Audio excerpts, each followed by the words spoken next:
Hey there, I'm Chloe. I'm 28, and let me tell you, life's been a roller coaster lately.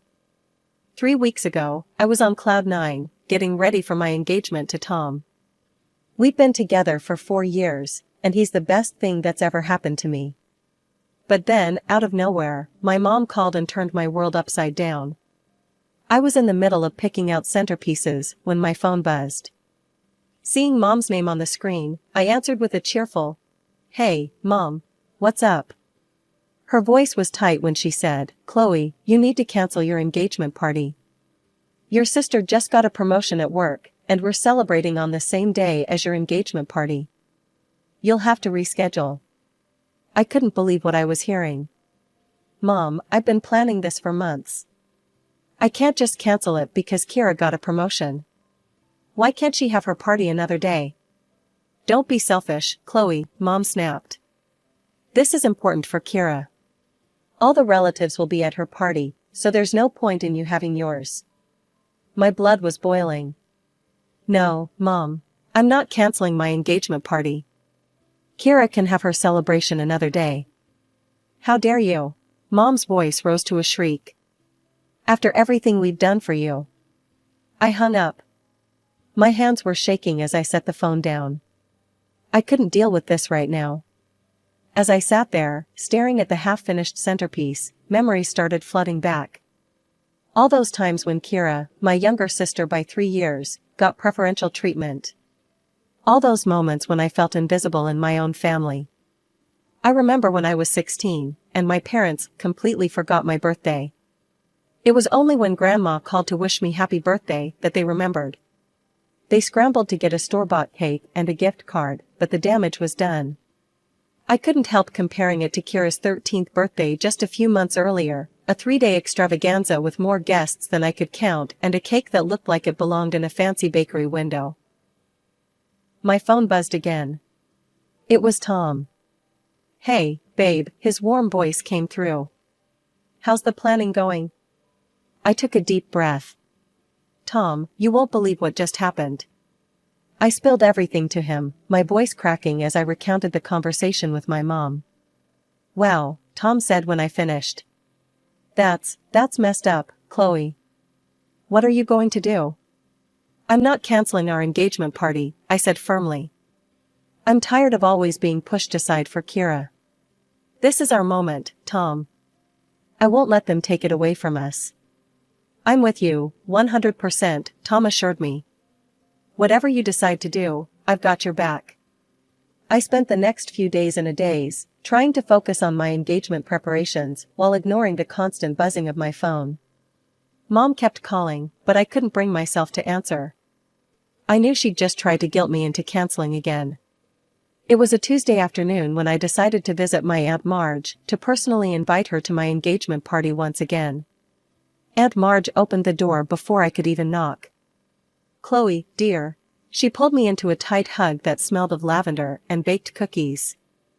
"Oh, I'm so glad you did.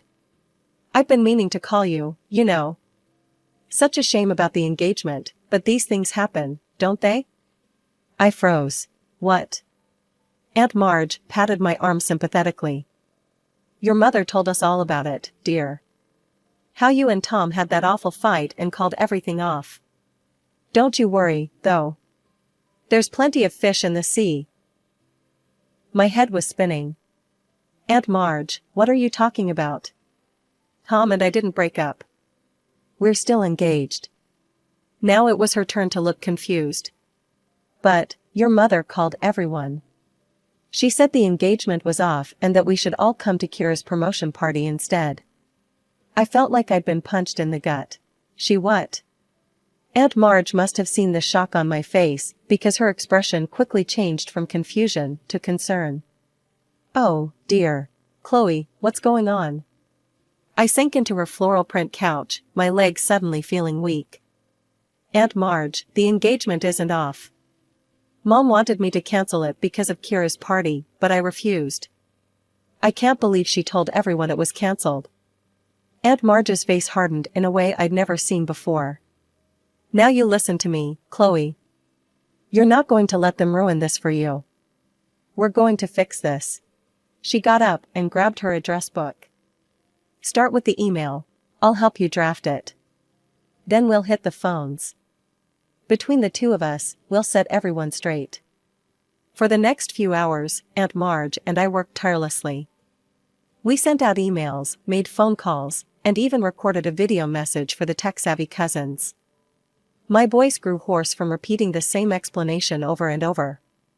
"There's been a misunderstanding. Tom and I are still engaged. The party is still on. We really hope you can make it."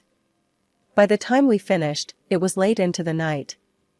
Aunt Marge insisted I stay over, and I was too exhausted to argue.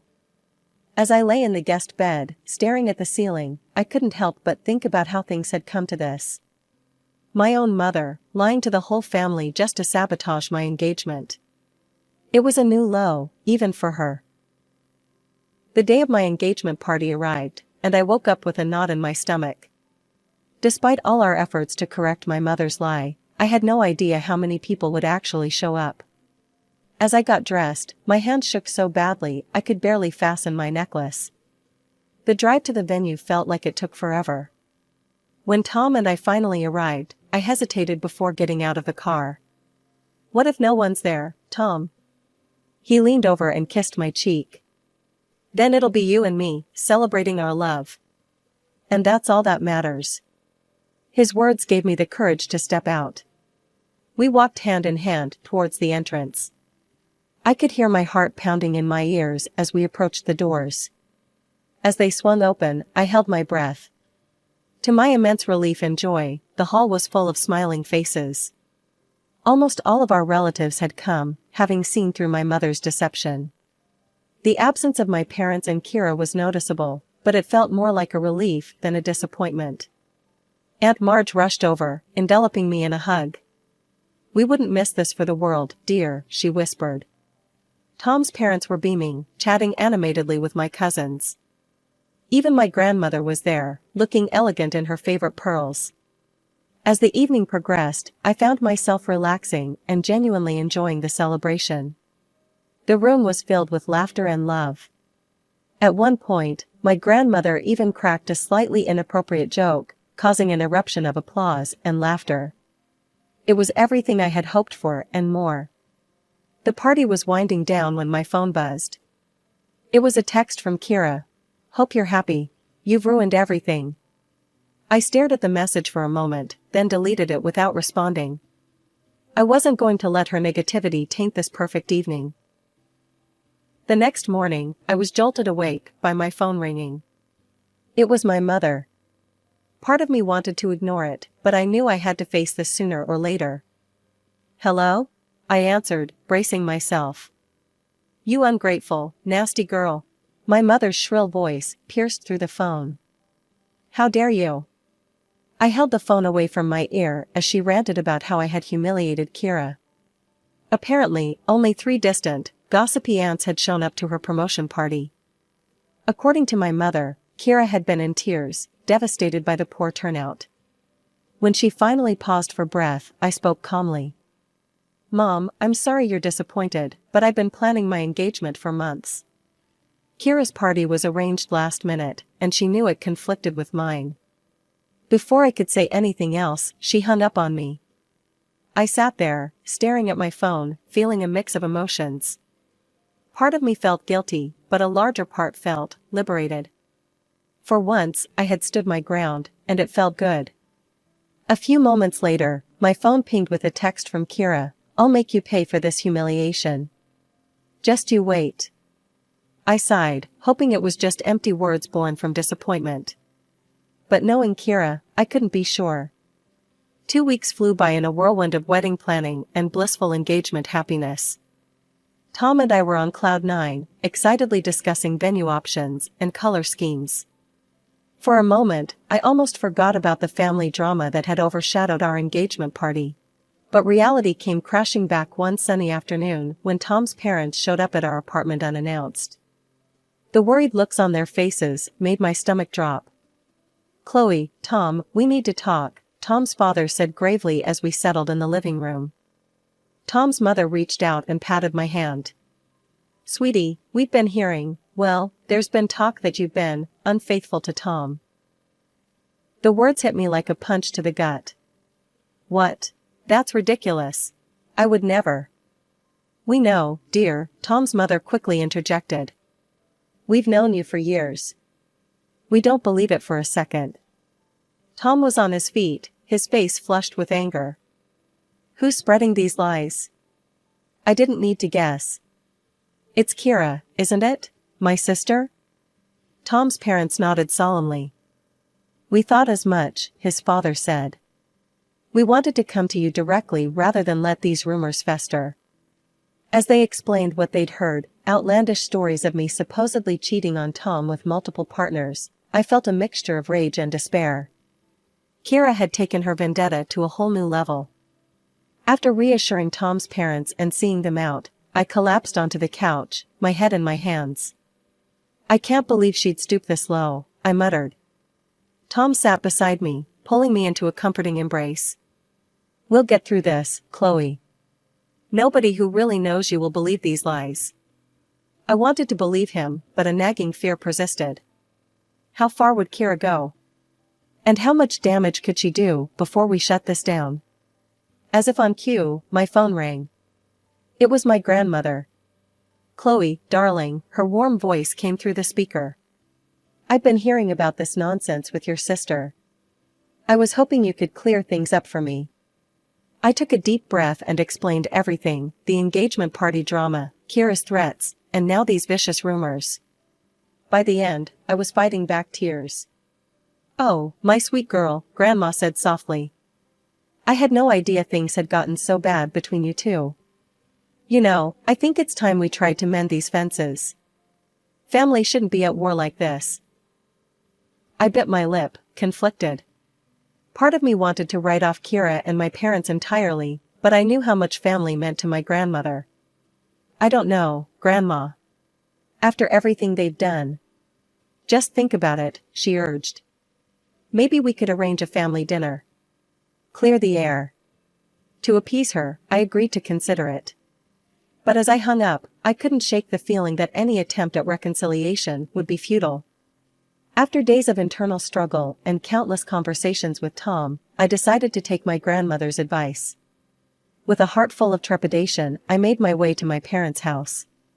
Taking a deep breath, I rang the doorbell, my pulse racing. Mom answered, her face a mask of surprise and suspicion. What are you doing here? Hi, Mom, I said, trying to keep my voice steady. I was hoping we could talk. All of us. She hesitated for a moment, before reluctantly stepping aside to let me in. Dad and Kira were in the living room, their expressions mirroring Mom's. Look, I began, my hands slightly shaking. I know things have been difficult lately. But I want to try and make things right. Kira scoffed, but I pressed on. I had an idea. Kira, your promotion is a big deal, and it deserves to be celebrated properly. So, I'd like to throw you another party, a real celebration with all the trimmings. I'll even help organize it. What do you say?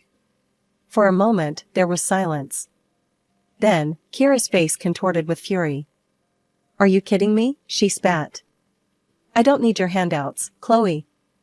You think you can just waltz in here and play the bigger person? Kira, I'm just trying to. No, she cut me off. You don't get it, do you? I wanted my party on your engagement day for a reason. I wanted the guests to come to me, not you. Her words hit me like a slap. I turned to my parents, hoping for some support, but their faces were hard and unyielding. Kira's right, Mom said coldly. You've always been so selfish, Chloe. Always thinking about yourself. I stood there, stunned by their united front against me. It was like I was that overlooked child again, always playing second fiddle to Kira's wants and needs. Without another word, I turned and left, the sound of Kira's angry muttering following me out the door. Discouraged but not surprised, I went to my grandmother's house. She greeted me with a warm hug and a hopeful smile. How did it go, dear? She asked, ushering me inside. Instead of explaining, I pulled out my phone. I think it's better if you hear it yourself. I had made the last-minute decision to record the conversation, a part of me knowing it might come to this. As I pressed play, the bitter words filled the room once again. As the recording played, I watched my grandmother's expression change. The hope in her eyes dimmed, replaced by a growing look of disappointment and sadness. When it ended, she sat in silence for a moment, then reached out and took my hand. "Oh, Chloe," she said, her voice thick with emotion. "I'm so sorry. I had no idea it was this bad. I owe you an apology. Can you forgive me?" "Of course," I said, feeling a wave of relief wash over me. At least someone in my family could see the truth. The next morning, I woke up to a barrage of angry text messages from my parents. Confused and still half asleep, I scrolled through them, my heart sinking with each word. "How dare you record us? I can't believe you'd stoop so low. You've always been a snitch, Chloe." It didn't take long to piece together what had happened. I called Grandma, and she confirmed my suspicions. She'd confronted my parents about the recording, unable to keep silent after hearing their cruel words. "I'm sorry, dear," Grandma said, her voice heavy with regret.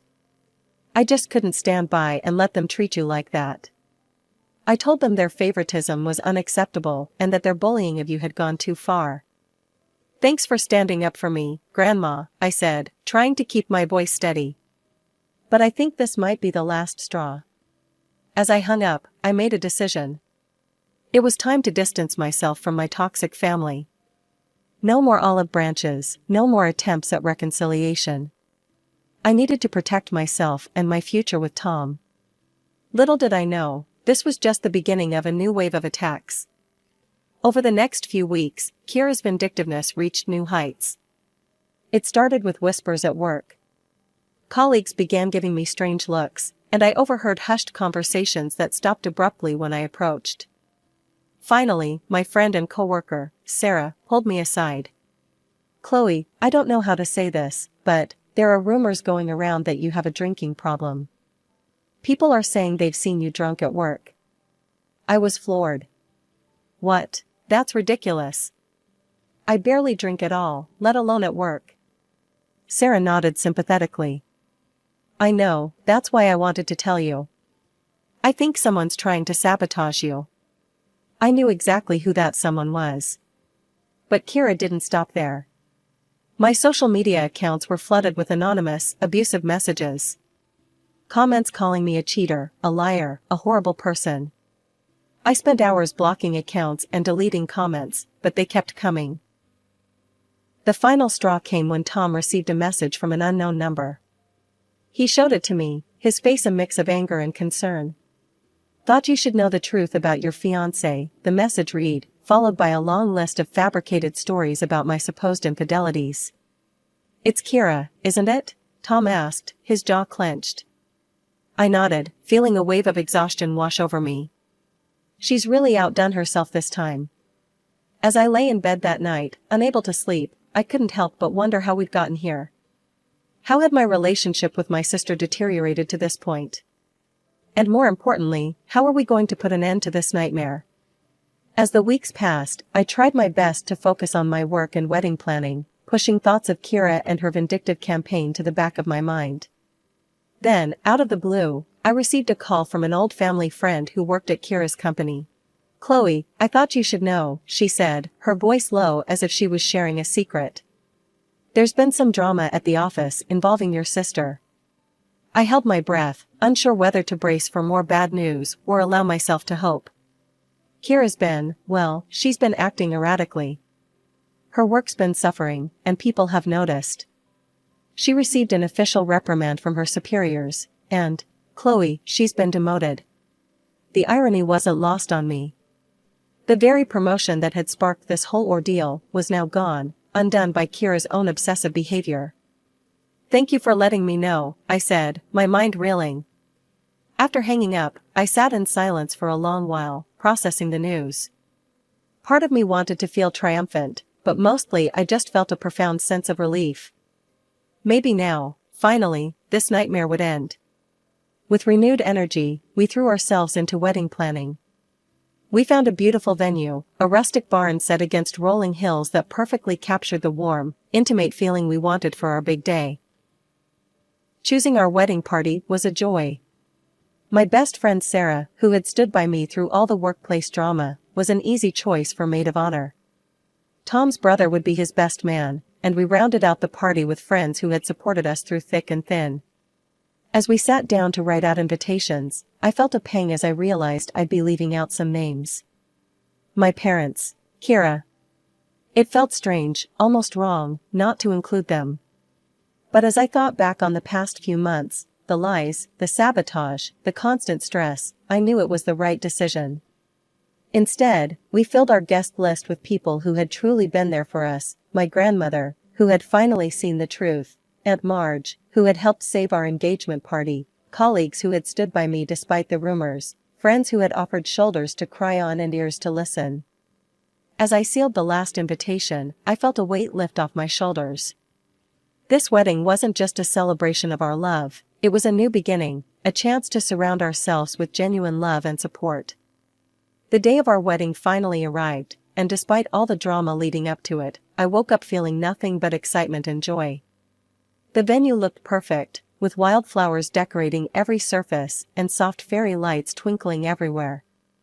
As I slipped into my wedding dress, surrounded by my bridesmaids, I felt a sense of peace wash over me. The ceremony was everything we'd dreamed of: intimate, heartfelt, and filled with love. As Tom and I exchanged vows, I looked out at the faces of our guests, all people who truly cared for us and had supported us through thick and thin. My grandmother sat in the front row, tears of joy streaming down her face. However, our perfect day wasn't without its drama. Just as we were about to cut the cake at the reception, there was a commotion near the entrance. I saw the security guards we'd hired wrestling someone to the ground, and my heart sank as I recognized the struggling figure. Kira. Tom squeezed my hand as we watched the guards escort my sister away. One of them approached us, looking apologetic. "I'm sorry to disturb you, but we caught this woman trying to sneak in," he explained. "She had a can of spray paint with her. We think she was planning to, well." I closed my eyes, feeling a mixture of anger and sadness wash over me. Even on my wedding day, Kira couldn't let go of her vendetta. "Do you want us to call the police?" the guard asked. For a moment, I was tempted. After everything Kira had put us through, it would be so easy to press charges, to finally make her face consequences for her actions. But as I looked around at our beautiful wedding, at Tom's concerned face, at all our loved ones watching anxiously, I made a decision. "No," I said finally. "No police. Just, make sure she leaves the premises." That evening, after the last guest had left and Tom and I were finally alone, I composed a message on my phone. I sent it to my parents and Kira. "I hope you understand now that I'm serious about cutting ties. If anything like this ever happens again, I won't hesitate to go to the police and press charges for harassment, emotional abuse, and defamation. Please respect my wishes and leave me and my new family alone." I hit send, then turned off my phone. As Tom held me close, I felt like I could finally breathe freely. The weeks and months that followed were blissfully quiet. True to my word, I heard nothing from my parents or Kira. It was strange at first, like a phantom limb, but as time passed, I found myself relaxing into my new life. My relationships with the family members who had stood by me grew stronger. Sunday dinners at Grandma's became a cherished tradition, filled with laughter and love. Aunt Marge became like a second mother to me, always ready with advice or just a listening ear. One sunny afternoon, about a year after our wedding, Tom and I were having a picnic in the park when he asked, "Do you ever regret cutting ties with your parents and Kira?" I thought about it for a moment, watching a family play frisbee nearby. "Sometimes I'm sad about what could have been," I admitted. "But no, I don't regret it. We've built a beautiful life, surrounded by people who truly care about us. That's what family should be." I didn't know what the future held, but I knew one thing for certain: whatever came our way, we'd face it together, surrounded by the family we'd chosen. And that was more than enough.